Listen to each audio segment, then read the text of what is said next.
Hi, I'm Rebecca Ryan. I'm a shamanic witch in Melbourne, Victoria. Speaking with you about depression. As you know, depression has become the third largest individual health problem in Australia, with more women than men experiencing depression, to the tune of almost twice as many. It's definitely a malady of our age and is part of our shared psyche, so even if you yourself haven't had a particular bout of depression, you are surrounded by people who are. My intention is in this and in the written material that accompanies this on the website, we will as a group be more capable of taking ourselves into our own hands if we are depressed, and also helping our communities to transit the rights of depression.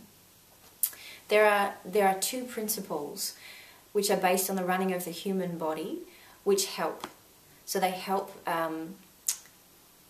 us not be depressed in the first place. They help us get through depression. These two principles are context. So context is the surrounding information that gives meaning to a certain event. Context answers the question, where am I?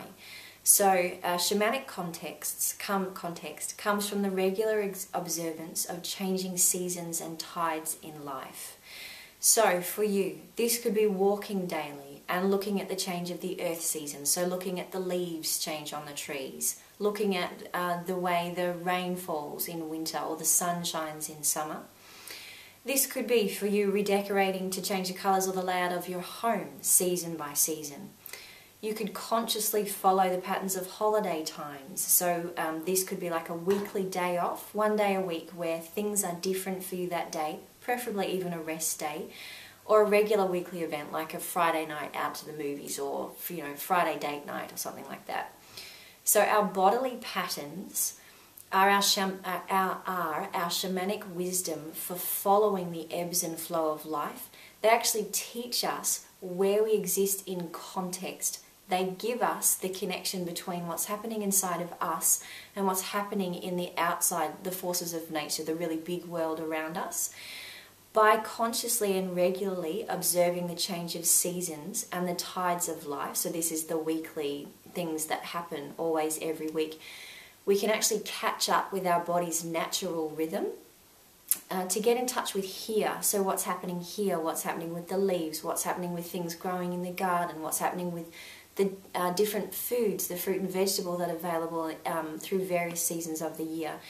It helps us build a sense of belonging, and that sense of belonging, that being in sync with the turns of the world around you, can help us to have an anchor.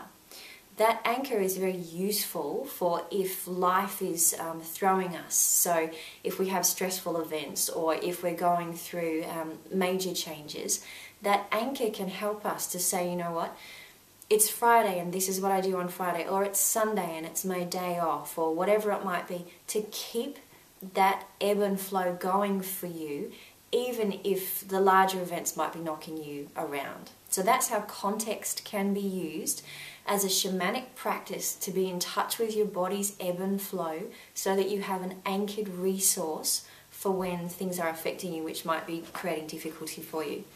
The second principle is rites. So rites are a solemn ceremony that marks changes in our lives. Rites can answer the question, who am I? So this is a celebration of the major passages of our life. Celebrating these major passages actually gives us the chance, the opportunity to birth ourselves consciously. So we get to celebrate where we have been and what we have just come through. We get to determine what the next phase might look like, as much as we know. We get to keep in touch and keep in step with ourselves. Shamanic rites mark the passage of girls becoming women, then mothers, then wise women. Boys becoming men and fathers and elders. Communities that turn and become new expressions of their ancient position in societies. So acknowledging and celebrating these transformations gives us, again, anchors to go back to when we experience things falling down or falling away around us. Shamanic rites of passage might happen only 3 or 4 times in a lifetime. They mark really big identity shifts.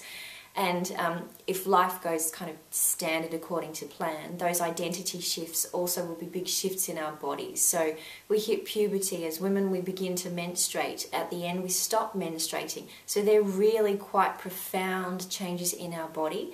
which when we have a chance to prepare for, celebrate, and then consciously prepare for the next part of our lives, it creates an anchor, which means that we have something which is familiar and safe and consciously chosen inside of us. This gives us identity. It answers the question again, who am I?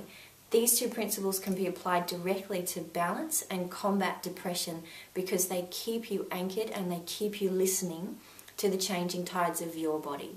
For more information, please help yourself to the written blogs and articles on this website, and there'll be more information coming. Thank you.